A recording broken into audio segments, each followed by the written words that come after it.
Ada hal yang penting Bapak Ibu sekalian, masalah penutupan bahasan kita adab jima atau seksual dalam Islam. Yang pertama, ini harus difahamin karena ini berbahaya kalau tidak difahamin. Yang pertama, membaca doa sebelum berhubungan intim, terutama dari suami. Dan ini Nabi SAW sabdakan di dalam hadis sahih riwayat Imam Muslim, jika seseorang dari kalian ingin menggauli istrinya, berarti suami yang disuruh, jadi ibu mengingatkan, ia harusnya membaca Bismillah dengan nama Allah, Allahumma jannibis syaitani wa jannibis syaitani ma razaqtana. Ya Allah, jauhkanlah kami berdua dari syaitan dan jauhkan syaitan dari apa yang Engkau karuniakan kepada kami. Maksudnya adalah kenikmatan seksnya dan juga kalau ada anak itu jangan diganggu oleh syaitan. Karena kata Nabi SAW, siapa yang baca ini dan dikaruniai anak, istrinya hamil, maka syaitan tidak akan membahayakan anak itu. Kata para ulama hadis, tidak akan jadi nakal. Ya. Ini jaminan dari Nabi alaihissalatu wassalam. Kemudian juga dalam masalah biologis ini, harusnya seseorang memulainya dengan cumbuan. Dan ini bukan aib untuk dibahas dalam agama, karena ini hadis sahih, di mana Nabi SAW mengatakan, bukan golongan kami yang tidak mencumbui sebelum bersetubuh. Gitu kan? Jadi memang dia harus saling membantu satu sama yang lain, tentu dengan menyiapkan makanan, tempat yang nyaman, dengan wangi-wangian, sampai memaksimalkan biologis. Jadi dia bukan hanya sekedar selesai, tapi dia adalah ibadah yang dikerjakan untuk mendapatkan kenikmatan dan pahala. Kemudian juga tidak boleh menggauli istri dari dubur. Tidak boleh juga menggauli kemaluan pada saat haid dan nifas. Sesuai dengan sabda Nabi SAW, hadis sahih riwayat Ahmad, Abu Dawud dan Nasai, terlaknat, artinya diangkat berkah hidupnya, siapapun yang menggauli istrinya melalui dubur. Dan mohon maaf Bapak Ibu sekalian, karena biasanya banyak orang di antara kita belajar biologis dari film porno. Ini nggak benar. Karena orang-orang non-muslim mengajarkan tata cara mereka, bukan cara kita.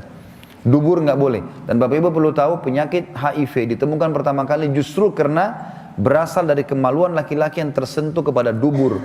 Ya. Dan ini penyakitnya dari situ. Tempat keluarnya tinja, bukan untuk menikmati biologis. Maka harus hati-hati. Di sini dilaknatnya, diangkat berkah hidupnya. Dalam hadis yang lain kata Nabi SAW, Allah tidak akan melihat siapapun suami yang menggauli istrinya dari duburnya. Juga dalam hadis yang lain, itu hadis sahih riwayat Ahmad Ibnu Majah.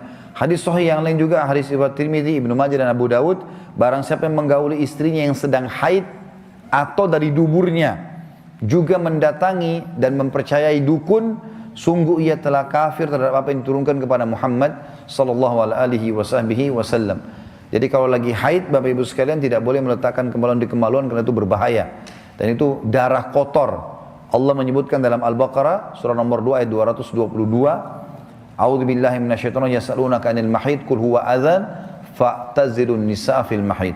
Ditanyakan kepada Muhammad tentang haid, katakan dia adalah kotoran, maka jauhilah wanita untuk digauli di kemaluannya pada saat haid. Tapi bukan berarti tidak boleh bercumbuan, bukan tidak boleh mencari kenikmatan. Karena Nabi SAW mengatakan dalam hadis riwayat Muslim waktu ditanya, ya Rasulullah, apakah wanita kami kalau lagi haid tidak boleh kami sentuh sama sekali? Kata Nabi SAW, tidak, lakukan apa saja kecuali persetubuhan. Juga dalam hadis yang lain kata Aisyah radhiyallahu anha, pada saat ditanya apakah yang boleh dikerjakan seorang suami terhadap istri yang sedang haid, kata Aisyah, segala sesuatu kecuali kemaluannya. Dan Aisyah juga berkata radhiyallahu anha, jika salah seorang dari kami sedang haid dan Rasulullah SAW ingin menggaulinya, maka beliau SAW menyuruhnya mengencangkan kain di tempat haid, lalu beliau menggaulinya. Jadi semua dibolehkan kecuali dubur dan kemaluan pada saat haid dan nifas. Jadi termasuk oral seks segala macam. Onani itu haram bagi laki-laki kalau kerjakan sendiri. Tapi kalau istri yang lakukan tidak ada pengharaman di situ. Kita tutup Bapak Ibu sekalian dengan hadis-hadis yang mulia, dua buah hadis yang saya harap Bapak Ibu bisa fahami hadis ini.